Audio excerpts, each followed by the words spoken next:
អតីតព្រះមហាក្សត្រនៃប្រទេសម៉ាឡេស៊ីស៊ុលតុងម៉ូហាម៉ាត់ទី5បានលេចមុខនៅលើសារព័ត៌មានជាថ្មីម្ដងទៀតជាមួយរឿងអាស្រូវអាពាហ៍ពិពាហ៍ដ៏គួរឲ្យភ្ញាក់ផ្អើលលើកនេះព្រះអង្គបានរៀបអភិសេកដោយសម្ងាត់ជាមួយតារា model និងតារាសម្ដែងអាមេរិកម្នាក់ដែលមានឈ្មោះថា Britney Porter ប៉ុន្តែអ្វីដែលបានចាប់ផ្ដើមដូចជារឿងនិទានបែរក្លាយជាសបិនអាក្រក់សម្រាប់នាងទៅវិញតើមានអ្វីកើតឡើងឲ្យពិតប្រាកដហេតុអ្វីបានជាអ្វីៗគ្រប់យ៉ាង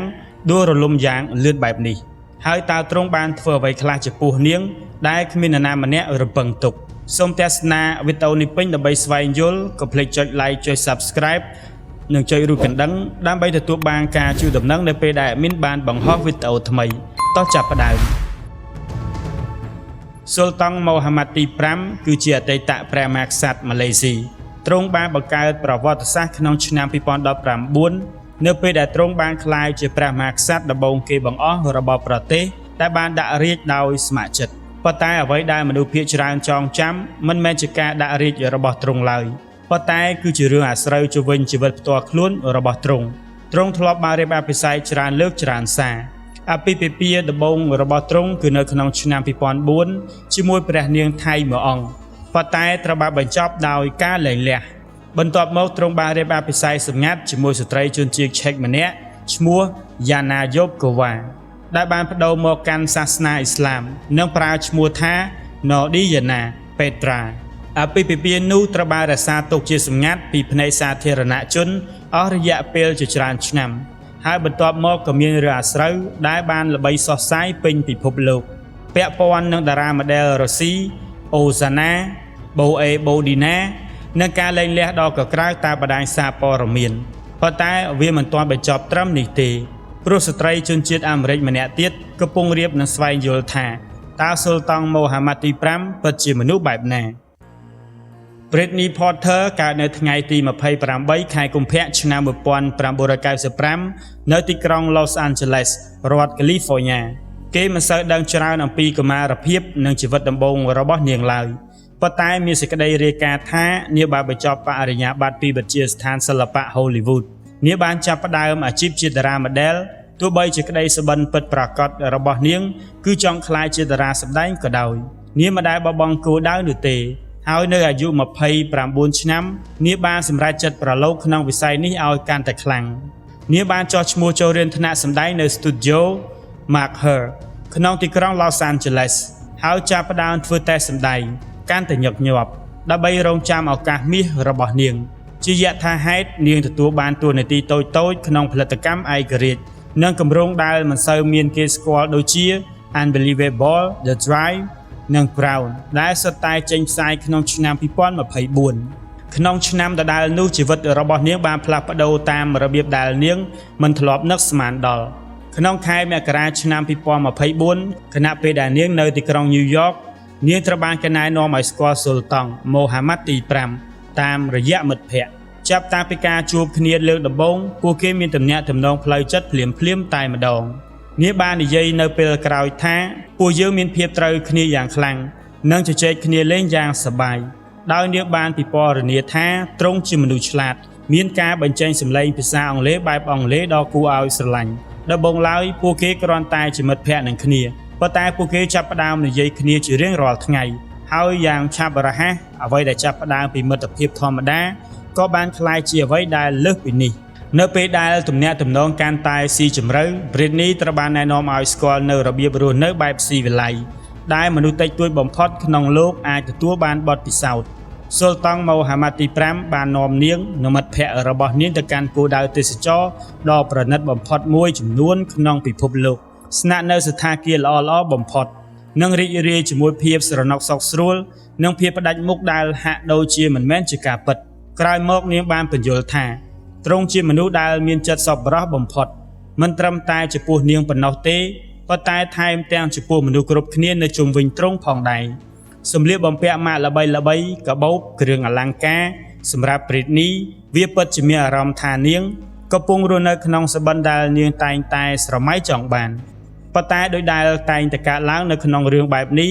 អ្វីៗគ្រប់យ៉ាងរៀបនឹងផ្លាស់ប្ដូរយ៉ាងឆាប់រហ័សមុនពេលធ្វើដំណើរទៅកាន់មជ្ឈមបូព៌ាស៊ុលតុងបានធ្វើឲ្យនាងភ្ញាក់ផ្អើលជាមួយនឹងការសមរៀបការ ទ្រង់បានប្រគល់ចិញ្ចៀនពេជ្រពណ៌ខៀវដ៏អស្ចារ្យមួយដែលទ្រង់មានបន្ទូលថាត្រូវបានជ្រើសរើសដើម្បីឲ្យសមនឹងពណ៌ភ្នែករបស់នាងព្រិតនីបានយល់ព្រមដោយក្តីរីករាយទោះជាយ៉ាងណាក៏ដោយអ្វីដែលបានកើតឡើងក្នុងអំឡុងពេលធ្វើដំណើរនោះបានក្លាយជាផ្នែកមួយដ៏ច្របូកច្របល់និងគួរឲ្យភ្ញាក់ផ្អើលបំផុតនៃរឿងទាំងមូលស៊ុលតុងបានរៀបចំពិធីសាសនាមួយហើយថែមទាំងបានឲ្យមិត្តភ័ក្តិរបស់នាងជិះយន្តហោះមកចូលរួមផងដែរមានអាយមែនម្នាក់នៅទីនោះហើយព្រិតនីបានឆ្លងកាត់ដំណើរនៃការផ្លាស់ប្ដូរទៅកាន់សាសនាអ៊ីស្លាមដែលនាងជឿជាក់ថាជាពិធីសាសនាដ៏មានអត្ថន័យប៉ុន្តែគ្រាន់តែជាការសន្យារៀបការធម្មតាតាមសេចក្តីរាយការណ៍ពួកគេបានគ្រោងរៀបចំពិធីអាពាហ៍ពិពាហ៍ធំជាងនេះទាំងនៅក្នុងប្រទេសម៉ាឡេស៊ីនិងសហរដ្ឋអាមេរិកអ្វីដែលនាងមិនបានដឹងហើយទើបតែដឹងនៅប៉ុន្មានខែក្រោយមកគឺពិធីដែលនាងបានចូលរួមនោះការពិតគឺជានិកាដែលជាអាពាហ៍ពិពាហ៍ស្របច្បាប់និងតាមសាសនាអ៊ីស្លាមនិយាយម្យ៉ាងទៀតនាងបានរៀបការជាមួយទ្រង់រួចទៅហើយដោយមិនបានយល់ច្បាស់នៅពេលនោះឡើយនៅពេលត្រឡប់ទៅប្រទេសម៉ាឡេស៊ីវិញ Britney ចាប់ផ្ដើមត្រូវបានគេហៅថា True Porn ដែលជាក្រុមងារសម្រាប់ស្ត្រីដែលមិនមែនជាខ្សែរាជវង្សដែលរៀបការជាមួយសមាជិករាជវង្សនាងក៏ត្រូវបានគេប្រាប់ផងដែរថានាងត្រូវតែផ្លាស់ប្ដូររូបរាងនិងអាកប្បកិរិយារបស់នាងដើម្បីឲ្យដោយអ្វីដែលនាងបានពណ៌នាថាត្រូវតែល្អឥតខ្ចោះស្ទើរតែគ្រប់ពេលវេលាហើយយ៉ាងឆាប់រហ័សសម្ពាធបានកើតឡើងគេរំពឹងថានាងនឹងមានបទស្នងមរតកពិសេសគឺបុត្រាម្នាក់ឲ្យបានឆាប់រហ័សតាមដែលអាចធ្វើទៅបានជាចុងក្រោយ Britney បានមានផ្ទៃពោះប៉ុន្តែគួរឲ្យសោកស្ដាយនាងបានរលូតកូនការបាត់បង់នោះបានផ្លាស់ប្ដូរអ្វីៗគ្រប់យ៉ាងស៊ូតង់បានខឹងសម្បារយ៉ាងខ្លាំងហើយបានឈប់ឆ្លើយតបនឹងការហៅទូរស័ព្ទនិងសាររបស់នាងដោយនៅតែសង្ឃឹមថានឹងបន្តទៅមុខ Britney បានត្រឡប់ទៅរដ្ឋ California វិញដើម្បីជួបជាមួយអ្នករៀបចំការដោយជឿថាពួកគេនឹងបន្តផែនការអាពាហ៍ពិពាហ៍របស់ពួកគេប៉ុន្តែមិនយូរប៉ុន្មានក្រោយមកស៊ុលតុងបានឲ្យមិត្តភ័ក្តិរបស់ទ្រង់ម្នាក់ប្រាប់នាងថាទំនាក់ទំនងត្រូវបានបញ្ចប់ដោយពណ៌នាថាពួកគេបានបែកគ្នាហើយដោយសម្រាប់ចិត្តស្វែងរកចម្លើយ Britney បានហោះទៅកាន់ប្រទេសម៉ាឡេស៊ី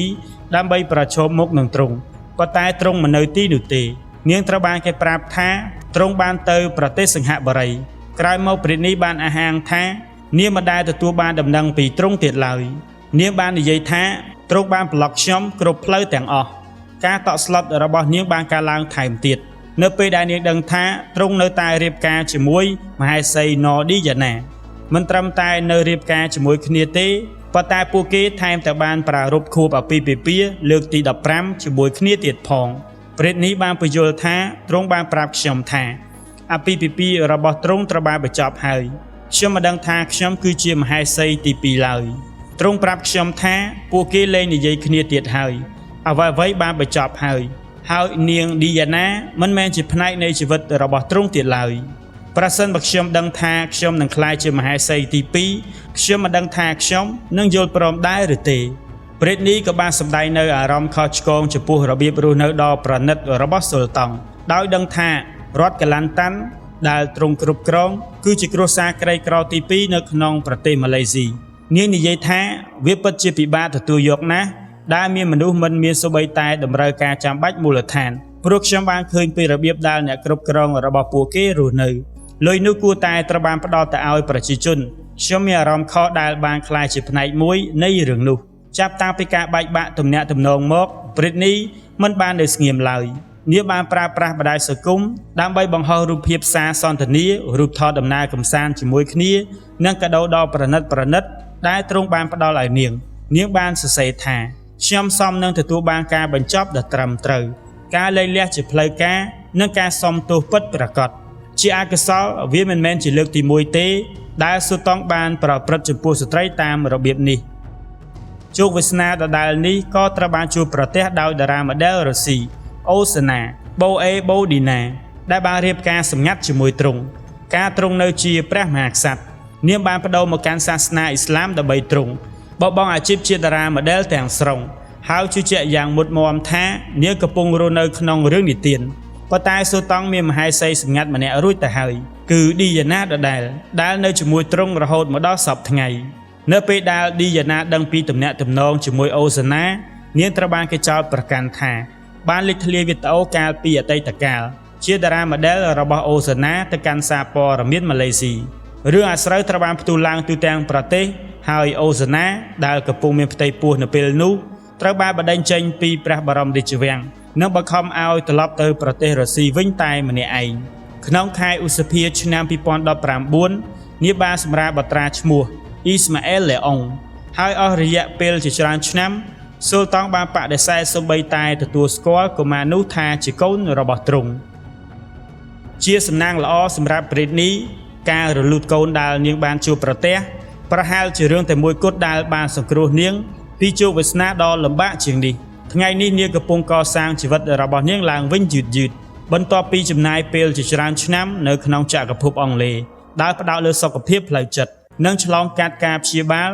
នាងបានត្រឡប់មកកាន់ជីវិតសាធារណៈវិញឥឡូវនេះនាងកំពុងបន្តអាជីពតន្ត្រីក្រោមឈ្មោះសិល្បៈថា Brooklyn ដោយមានបទចម្រៀងទល់ចំនួន2ដែលបានចេញផ្សាយក្នុងឆ្នាំនេះនិងអាល់ប៊ុមពេញមួយដែលកំពុងរៀបចំចេញចំពោះស៊ុលតុងម៉ូហាម៉ាត់ទី5ទ្រង់នៅតែមិនទាន់មានបត្រាស្នងមរតកនៅឡើយទេហើយដោយដឹងពីទម្លាប់របស់ទ្រង់វានឹងក្លាយជារឿងពេលវេលាប៉ុណ្ណោះមុនពេលស្ត្រីម្នាក់ទៀតនឹងឃើញខ្លួនឯងរស់នៅក្នុងរឿងនិទានដូចគ្នាហើយប្រឈមមុខនឹងការបញ្ចប់ដូចគ្នាបន្ទាប់ពីទស្សនាវីដេអូនេះចប់តើបងប្អូនទាំងអស់គ្នាជឿថាថ្ងៃណាមួយទ្រង់នឹងប្រឈមមុខនឹងផលវិបាកចំពោះរបៀបដែលទ្រង់បានប្រព្រឹត្តចំពោះស្ត្រីក្នុងជីវិតរបស់ទ្រង់សូមខមមិននៅខាងក្រោមវីដេអូដើម្បីឲ្យមានបានដឹងពីចម្លើយរបស់បងប្អូនទាំងអស់គ្នាជួបគ្នានៅវីដេអូបន្ទាប់ទៀត